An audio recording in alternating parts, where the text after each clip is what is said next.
Bonjour à tous et bienvenue sur ma chaîne. Avez-vous envie de vous surpasser, mais vous ne savez pas par où commencer? Alors vous êtes bien au bon endroit. Notre rencontre d'aujourd'hui n'est pas le fruit du hasard. Je m'appelle Kipline et je vous invite à un moment de réflexion. Le printemps est à notre porte. Les températures extrêmes du mois dernier continuent. Mère Nature semble indécise, même confuse. Nous vivons tous des situations où nous nous sentons aussi comme ça. Les questions se bousculent dans nos têtes, les réponses ne sont pas toujours évidentes et le temps passe. On perd 1 heure de sommeil entre le 9 et le 10 mars. On peut se poser la question: que feriez-vous de cette heure s'il vous était possible de la rattraper? Comment changeriez-vous votre histoire? Comment maximiser son temps? Voilà le sujet du jour. Restons ensemble pour découvrir les exercices de réflexion ainsi que les idées cadeaux que je vous propose. Prenez le temps de noter dans un cahier et ou réécouter la vidéo autant de fois que nécessaire jusqu'à notre prochaine rencontre. Je produis 1 à 2 nouvelles vidéos chaque mois.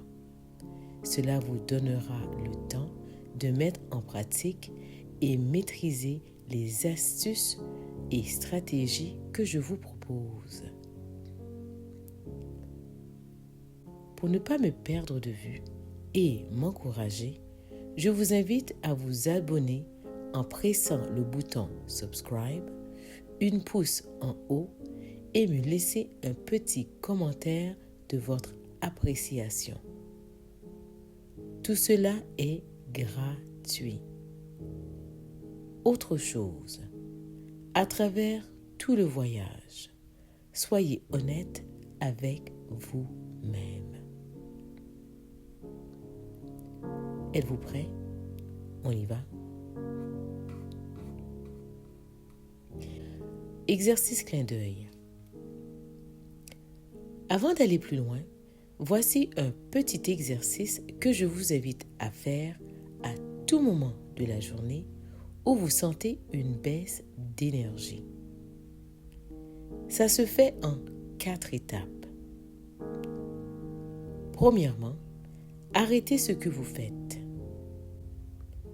Deuxièmement, mettez vos 2 mains une par-dessus l'autre à la hauteur de votre cœur. Troisièmement, respirez profondément et lentement du nez. Finalement, écoutez en silence le battement de votre cœur. C'est une occasion pour vous de refaire le plein d'énergie en vous connectant avec votre batterie intérieure. Réflexion.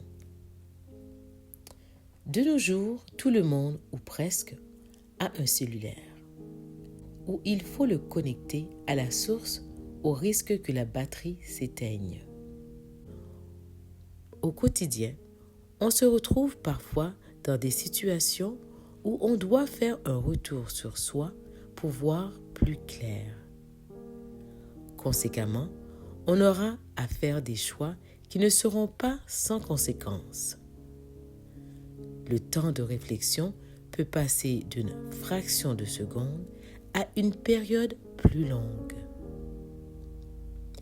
Une période de questionnement mélangée à une gamme d'émotions nous habite. Le doute, la peur de se tromper amène de l'anxiété. À ce moment précis, il est important de choisir de voir cette situation comme un signe de la providence. Comprenez que c'est une chance, une opportunité que l'univers vous donne de changer de vitesse et ou de parcours. Pour notre propre cheminement personnel, il est important d'identifier ces moments d'hésitation et d'en tirer parti. 1. Pour reviser votre projet et plan d'action.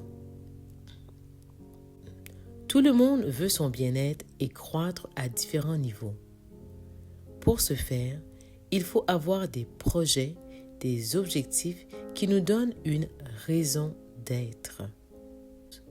Identifier ces objectifs est une chose. Les mettre en action de façon consistante en est une autre. À travers le processus, un échec peut se présenter et nous donne l'impression que l'on fait du surplace et que l'on regresse même. Pourtant, cet échec peut jouer un rôle plus gratifiant que vous pensez. C'est un appel à la réflexion. Ce n'est pas nécessairement mauvais. C'est même une occasion de revisiter votre plan d'action sur lequel on s'était lancé pour le raffiner et ainsi mieux s'élancer. Posez-vous les vraies questions.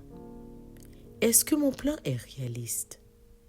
Qu'est-ce que je peux faire pour mieux me préparer à l'étape suivante de mon plan? Voici des exemples de questions.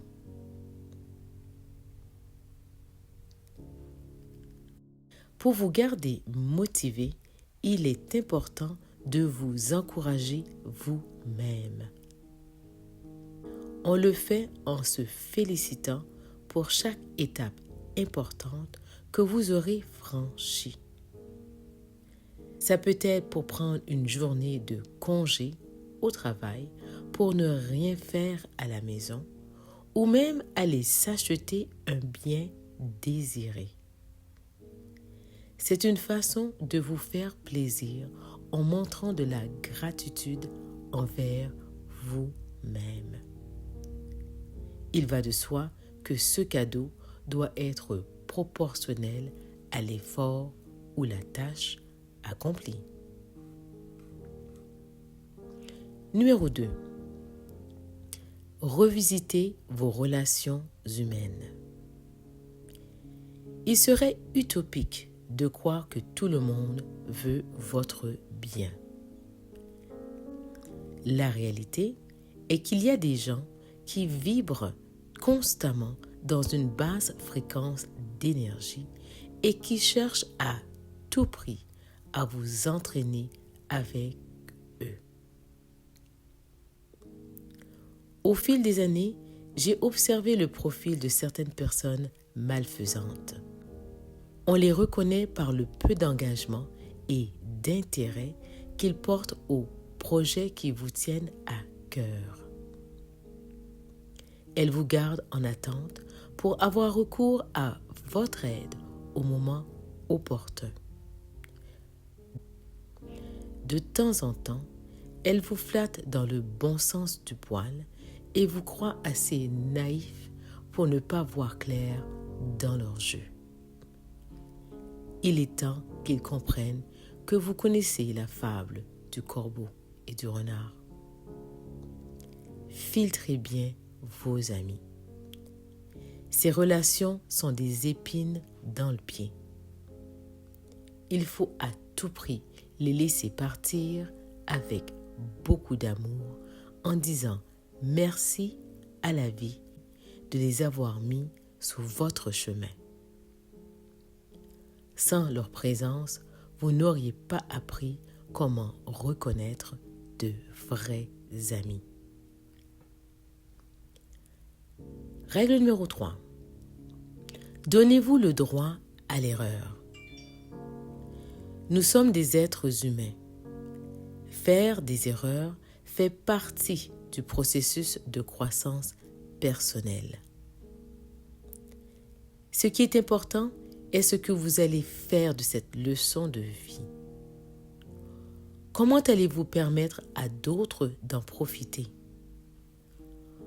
Quand on partage nos talents, nos connaissances et ressources avec autrui, on permet à tous et chacun d'avoir une meilleure qualité de vie. N'est-ce pas ce que nous cherchons tous? Idée cadeau. Gauche ou droite?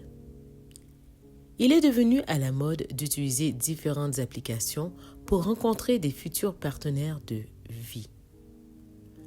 Quand la photo d'une personne apparaît sur votre écran, on prend qu'une fraction de seconde pour décider du potentiel amoureux avec cette personne. Je ne dis pas que l'apparence physique n'est pas importante. Bien sûr que ça l'est. Toutefois, quand l'image vous plaît, prenez le temps de voir à qui vous avez affaire. Quelles sont les vraies motivations, intentions de cette personne?